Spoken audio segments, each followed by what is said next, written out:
Publicly, the U.S. military is not confirming that there are Iranian aircraft over Iraq targeting ISIS, but privately we are told that they have seen these Iranian F-4 Phantom aircraft strike along the Iranian border in eastern Iraq. This is not an area where U.S. or coalition aircraft are flying, but it certainly is ironic that U.S. and Iranian planes are now sharing the same Iraqi airspace. Even those on the left would admit in a private moment how badly America has torched itself in the Middle East and how the Obama administration has done little to bring America back to any level of global respect in fighting terrorism. But are we now backed into an Iranian corner we should avoid at any and all costs?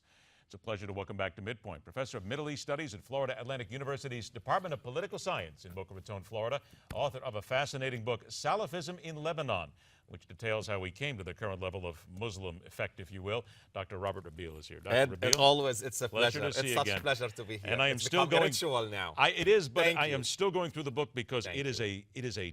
and I tell some people, a difficult read, but a worthwhile one because there's so much history that has to be involved in here. So let's go to what's happening right now. The Iranians bombing against Syria, against others, just Iranians using F-4 fighters here. Yes. Why are we unwilling to basically admit that that's what they're doing and we've got to get together with them one way or another? Well, I don't know why they are not admitting. It is all over the press throughout the world. The Iranians did indeed attack 2 towns in eastern Iraq in the Diyala province. And I believe that they attacked them because they felt that ISIS is approaching the Iranian border and they want to make sure that there is enough of a buffer zone to ban them, to prohibit them from going there.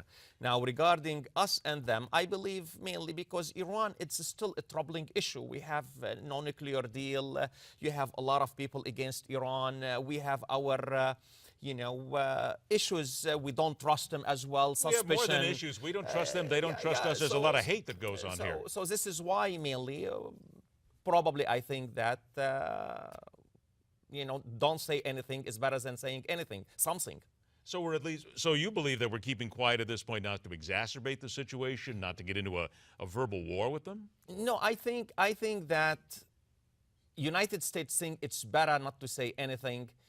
And I believe at the same time we are communicating with them. I believe on your show here I mentioned I am for coordinating because you are not going to go and have a kind of a fight with them. You have to protect your back. So in order to protect your back, you have to communicate with them. I believe that the Iranians are telling us where they are, raiding, and we are sending some information. Why should we believe them, though, Doctor? Seriously.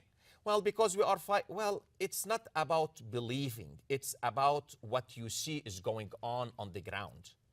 And if you are fighting the same enemy, you want to make sure that you are not going to go and fight somebody else or go into a mistake that will lead you into another war with another enemy.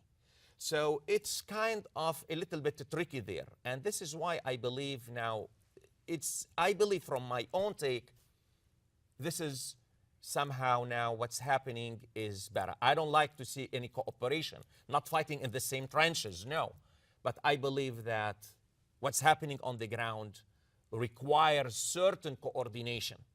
Do you believe that while we're not actually saying it out loud, that there may even, as we speak right now, be back-channel communications that are going on between the United States government and the Iranians to cooperate in some sense, at least, maybe not a lot, but they're already working together, and it is as secret as you can possibly, because if the American people found out about this, I think many of them would explode. I really think yes, but it is not on many issues, only on ISIS and how we are going to hit ISIS and how we are going to prevent a miscalculation between Iran and United States. And let's not forget, Ed, we have a history of communicating with Iran. We communicated with Iran when we went into Afghanistan.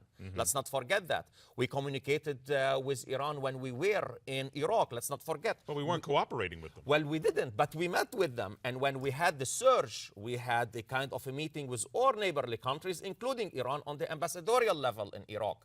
So really, we have a history of low-level communicating with the Iranians regarding certain security issues that relate to our national security and their national security. But at the end of the day, you still can't trust them. No, you can't. With anything. No, you can't.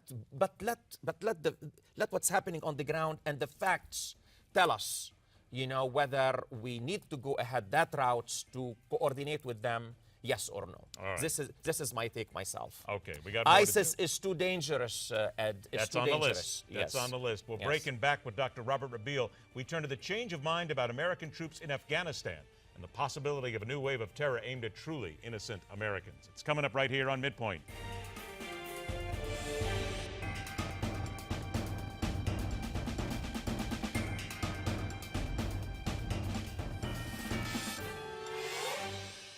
Welcome back to MidPoint. Professor of Middle Eastern Studies at Florida Atlantic University's Department of Political Science. Dr. Robert Rabil joins us once again here on the show.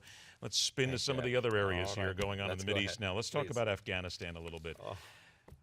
From one problem to another. From one problem to another. Look, the American military is going to stay there longer. There's no two ways about it. The president is not going to get us out when he said he would. But no matter what happens, there is still this nagging question. Is there any reason for us to believe at any time in our near future that Afghanistan is going to once again become a functioning nation, a part of a civilized world, if you will, and be a force for at least, if maybe not peace, but a force for non-war and conflict in our lifetimes? Boy, I just killed that, didn't I? It's a big question. Any reason to believe they're going to be normal, as we call it, any time in our lives? Half normal. Half normal. Okay, I'll go with that. It's an uphill battle. It's really an uphill battle. And well, there is some sign, some hopeful sign in that the new president now, he's a technocrat. He's been in the World Bank. He is a professor, and he's working, with some of the opposition. So he's being inclusive, unlike the previous president. So really, I think that with certain help from the international community, not only from United States, they can, I believe, bring a certain stability to Afghanistan. I won't say it's going to be, stability throughout Pakistan and the economy flourishing.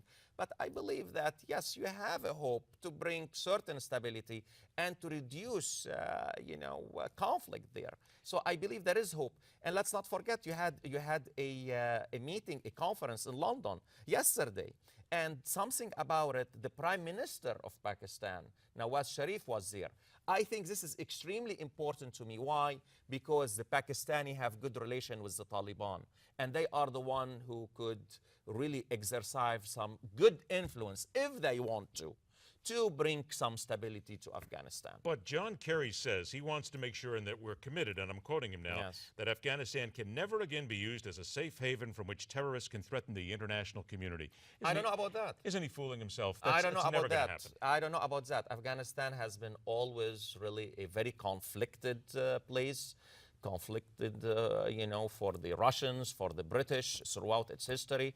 And now the point is how we are going to coexist with them. This is where the conflict will be reduced to a minimum, and terrorism conflict to reduced to a minimum. Are we still missing the boat if we don't talk more about Yemen?